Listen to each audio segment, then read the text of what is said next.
J'ai demandé à Bernard de faire le rapport parce que moi je parlais pendant 3 jours, c'est moi qui parlais à chaque fois. Et cette fois-ci, c'est Bernard qui va faire le compte rendu. Parce qu'ils ont fait, mais il n'y a plus de rapport.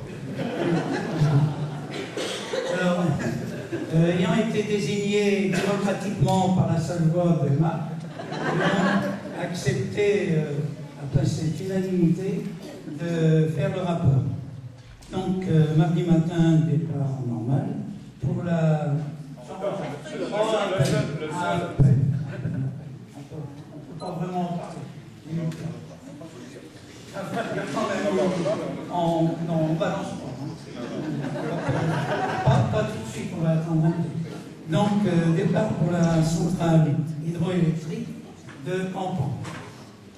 Je connaissais un petit peu l'électricité, mais j'ai appris des choses bizarres.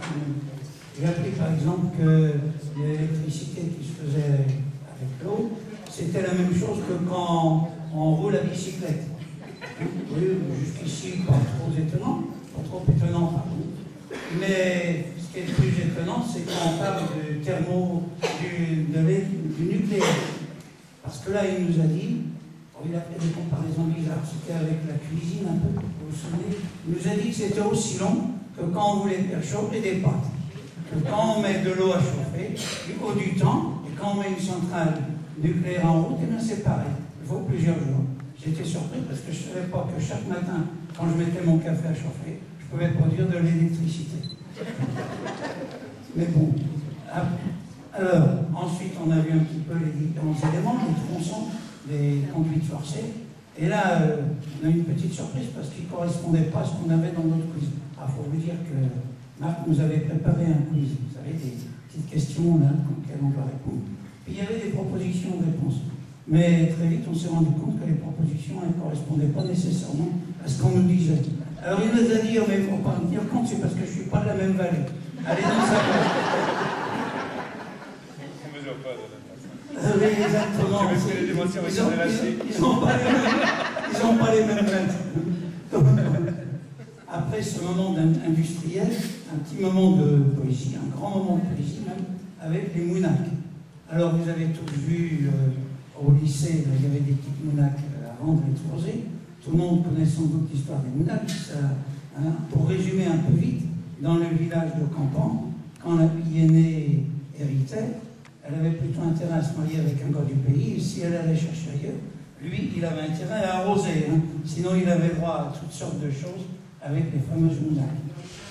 Donc, on a vu d'abord les toutes petites, puis les plus grandes avec Paulette. Et là, il y en avait une qui me faisait de l'œil. J'aurais bien aimé l'emporter, mais deux raisons m'ont arrêté. D'abord, j'aurais enlevé une pensionnaire de Paulette, et ça, je ne voulais pas lui faire de la peine. Et puis ensuite, j'étais pas sûr que ça soit l'aîné d'une maison. C'était pas la peine de produire bien des ennuis pour pas grand-chose. Si c'était la cadette, rien n'a m'apporté. L'après-midi, les mines de manganèse. Alors là, c'était des mines qui étaient fermées depuis 1920. Donc par petits groupes, on a traversé les couloirs. On a vu des petits wagons sur des rails. On a vu des petits enfants qui travaillaient, des hommes un peu plus âgés. Et puis on est arrivé au bout. Et là, on a eu une surprise. Enfin, pour ma part, j'ai eu une surprise. Et j'ai compris pourquoi on me disait ça pour vous. C'est que dans un musée boutique, il y avait une charmante dame qui expliquait que le manganèse, ça pouvait provoquer des maladies neurologiques. Par exemple, ça pouvait intensifier Alzheimer, ça pouvait intensifier Parkinson, ça pouvait même provoquer des crises d'épilepsie. Et pourquoi ça ne vous étonnerait pas si de temps en temps, vous voyez des mouvements un peu brusques parmi ceux du groupe. Pourquoi. Mardi, départ. Alors. Mercredi. Non, jeudi. On s'est pas oublié. Alzheimer. Je disais Alzheimer, Parkinson, tout ça. C'est exactement ce modèle. Donc on part jeudi. Et là, Marc nous fait faire un petit tour de Bagnères de Bigorre. Il nous entraîne pour voir les grands termes. Prémonition, pressentiment. Après les grands termes, toute la journée, on a eu les grandes eaux. On arrive au château de Mauvesin. Ça voulait dire mauvais voisin. Au début, on peut se demander pourquoi, quand on connaît le personnage, on comprend mieux. D'abord, il a fait tout ce qu'il pouvait pour obtenir le château. Une fois qu'il l'a eu, il a cherché à se marier avec une femme qu'il n'aimait pas. Il a attendu 11 ans d'avoir un fils. Et hop, la dame de beurre. Et comme elle était un petit peu riche et qu'elle avait des bons vêtements, des bijoux de l'or, il a tout confisqué. Il a presque renvoyé aux trois quarts du. On peut dire ça comme ça. Dans le château au Moyen-Âge, donc, on vivait dans une seule pièce, parce qu'il y avait le donjon, mais le donjon sur la dernière pièce, tout le monde était rassemblé. Alors on s'est posé quelques questions, on s'est demandé comment se pouvaient se passer certaines intimités. Et là on a compris pourquoi ils étaient très pauvres finalement au Moyen-Âge. Quand monsieur et madame avaient un petit besoin, ben, ils envoyaient la servante et les autres chercher de l'eau au ruisseau. Et donc quand ils revenaient, ben, il y avait le bain, il y avait la douche, tout était plein. Et donc il a eu un fils, ce monsieur-là. Oh, on a compris aussi pourquoi c'était un mauvais voisin avec ses filles. Finalement, dans un moment de colère, il a fini par le tuer. Accidentellement. Oui, charmante famille française, n'est-ce pas? On avait une gentille guide, qui était pensive, qui racontait bien. À mon avis, elle avait un petit défaut. Elle aimait bien les tortures quand même. Elle nous a raconté en long, en large, en travers. Et puis à un moment, elle avait même un regard vers le chauffeur. Je me suis demandé si on allait rentrer. Elle a dit qu'elle aimait bien torturer les hommes. On est rentré pour manger, hein. Ça c'est indispensable. L'après-midi, les grottes de Méduse. On a commencé par voir le grand châtelier, le Marronnier qui était là, hein, qui avait plus de feuilles, qui était mort depuis une trentaine d'années. Et puis tout à côté, une petite cahute, là, avec une croix. Et alors là, André Patrice, il a eu le coup de sa vie. On lui a expliqué que cette croix-là, eh bien, c'était en hommage de l'apparition de la Vierge Marie, mais que, à faute de sponsors, de communication, on n'avait jamais mis ça en avant. Quand il a compris le manque à gagner qu'il y avait eu, je ne vous dis pas le truc. Et ça lui a gâché son après-midi pour la journée. Heureusement, au retour, il s'est quand même un peu rattrapé parce qu'on est allé après, près des grottes, et bien on est allé voir les carrières de marbre. On est allé voir Germaine. Je n'irai pas tout ce que représente Germaine pour Marc. Je crois qu'il y a des femmes ici qui ne sont pas. Mais il y a une idée qui était naissante malgré tout. Hein. Ça a failli, bah oui, ça a failli. Bon, ça s'est vite terminé maintenant. C'est mal passé. Bah oui, ça s'est bien passé. Si c'était dans le genre cinéma, j'aurais plutôt une vraie rencontre. Ou bien nous ne vieillirons pas ensemble. Ensuite, dans les carrières de marbre, il y en a un petit peu visité. Quelqu'un un petit peu désolé parce qu'on n'avait pas nécessairement les explications. Elle mélangeait un petit peu les elle a eu une après-midi difficile. Par contre, il y en a un je disais qui s'est rattrapé, c'est André Patrice, parce que comme elle n'avait pas préparé la facture, il était très dynamique, il a réussi, nous a-t-il dit, à avoir un crédit à 0%. Pour lui, vous imaginez quel plaisir ça fait.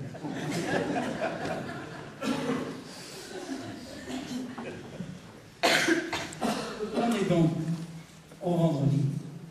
Mardi. C'est-à-dire aujourd'hui. Non, Alzheimer, Parkinson, bien, mais par petite dose. Donc, Marc nous dit qu'il n'a pas dormi de la nuit, il a fait un petit reste de Germaine, et qu'il a pensé à nous. Moi, je n'ai pas compris la relation, mais il s'est rendu compte qu'il était oublié, il avait oublié de se présenter. Bon, le dernier jour, mieux vaut tard que jamais, comme on dit. Donc, il se présente, hein, Marc Legrand. Non, c'est pas Marc le Petit, c'est Marc Legrand qui a été opéré par un chirurgien qui s'appelait Monsieur le Petit. Il avait 30 cm de plus que lui. Alors, il nous propose, quand on arrive à Lourdes, 2 trajets, un sous la pluie, très court, et un autre sous la pluie aussi, beaucoup plus long. À nous de choisir. On a pris plus long en majorité. Oui. Autant en profiter. Alors, on a visité un petit peu le château, qui est un château-musée. Bon, il y a tout ce que vous pouvez trouver hors des armes du Moyen-Âge. Ce sont une spécificité de ne pas présenter des armes du Moyen-Âge. Et à un moment, par contre, il y en a qui ont remarqué qu'il y avait une broche. Une broche, vous savez, comme il y avait dans les grandes cheminées autrefois. Et les broches, autrefois, on les tournait à la main. Maintenant, il y a soit des moteurs électriques, soit des choses comme ça. Celle-ci, elle était quand même très particulière, cette broche, parce qu'en haut, il y avait une petite cage. Une petite cage qui était destinée à tourner. Et dans cette petite cage, il y en mettait un animal. Hein, c'est bien ce que vous avez dit. Alors, ça pouvait être, vous savez, les petites cages comme dans lesquelles on met soit les écureuils, soit les hamsters, des choses comme ça. Alors, on s'est demandé si c'était pas la place de Tarzan. De toute façon, il n'avait pas le choix, Tarzan. C'était soit la roue pour faire tourner la broche, soit la broche elle-même.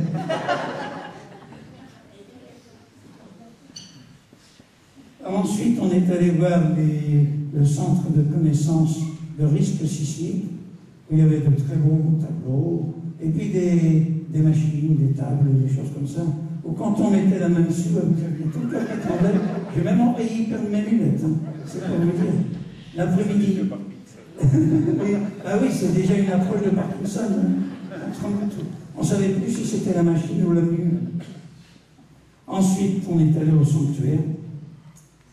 Là, le responsable qui nous a accueillis nous a donné beaucoup d'explications, de longues explications, de très longues explications. Je n'irai pas jusqu'à dire de trop longues explications, mais on commençait à se tasser, parce qu'on était debout, hein, en plus en courant d'air, et quelques-uns appuyaient contre un mur, mais pas tous. Certains faisaient les 100 pas derrière, on sentait bien que ça, hein, c'était un tout petit peu long. On a fait le tour de Lourdes, la grotte, les eaux, on est revenu, on est rentré, et là Marc nous a raconté qu'il avait participé à une reconstitution de l'Irak, hein, en quelque sorte, pour une chaîne américaine. C'était la télé-réalité, c'est ça, hein, si on veut. Que cette dame, donc, avait senti ses jambes, une grande chaleur dans ses jambes, et qu'elle s'était levée d'un seul coup. Pour lui, le miracle, ça a été quand il est passé à la caisse le soir. 2 journées de rang, et hop, 500 francs nous a-t-il dit. Et hop, 500 francs le lendemain. Il était prêt à revenir un autre jour, mais là, non, plus de miracle. Il n'y avait plus de miracle. Alors, tout à l'heure, on vous a dit qu'il y avait eu un quiz avec des questions, des choses comme ça. Alors maintenant, moi, je vais terminer en vous demandant, disons que je vais me imiter un peu quelqu'un, m'inspirer de quelqu'un, je vais vous demander de qui, je vais vous demander de trouver qui. Nous, stagiaires de la CNGFF, option découverte du terroir, avons enduré la pluie. Nous, stagiaires de la CNGFF, option découverte du terroir, avons enduré le froid. Nous, stagiaires de la CNGFF, option découverte du terroir, avons enduré le vent. Nous, stagiaires de la CNGFF, je pense que certains ont déjà une idée, option découverte du terroir, avons enduré la marche. Nous, stagiaires de la CNGFF, option découverte du terroir, avons enduré les marches. Nous, stagiaires de la CNGFF, avons suivi tout ça. Nous avons beaucoup aimé cette découverte du terroir et nous remercions très fortement Marc pour nous avoir accompagnés, guidés, intéressés, nous avoir supportés, avoir été aussi agréable et aussi intéressant.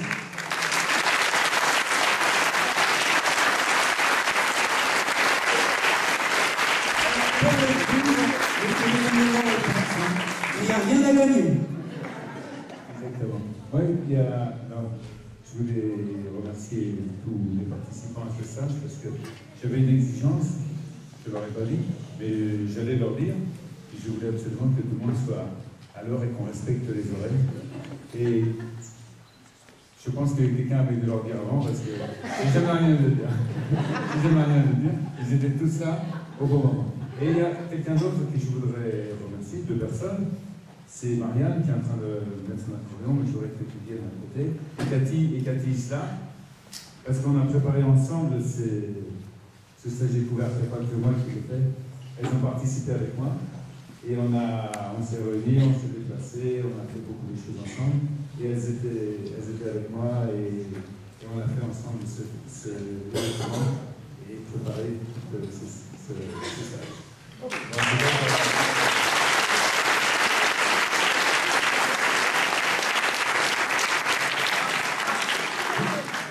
Je voudrais rajouter un petit mot parce que ce que vient de dire Marc, c'est parfaitement exact, mais c'est surtout, il est trop modeste quand il dit ça, parce que derrière le travail que l'on perçoit, eh bien, on a une équipe très certainement, mais on repart nous avec un CD qui est une compilation de multiples choses sur différents domaines, l'économie, la géographie, les traditions. Et c'est quand même un CD qui représente un volume de 41 pages. Donc pour les constituer, il y a un très gros travail derrière. Tu as été écrit hier, il y a sûrement beaucoup de personnes derrière. Et je crois qu'il faut vous remercier l'ensemble de vous. Merci.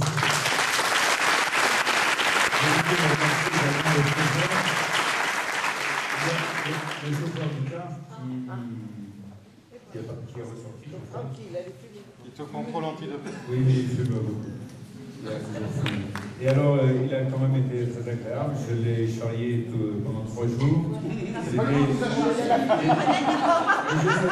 Mais quand il faisait le double de volume de moi, je me suis dit, s'il se met vraiment en colère, je crois que je vais avoir une discussion avec lui. Donc, il a été très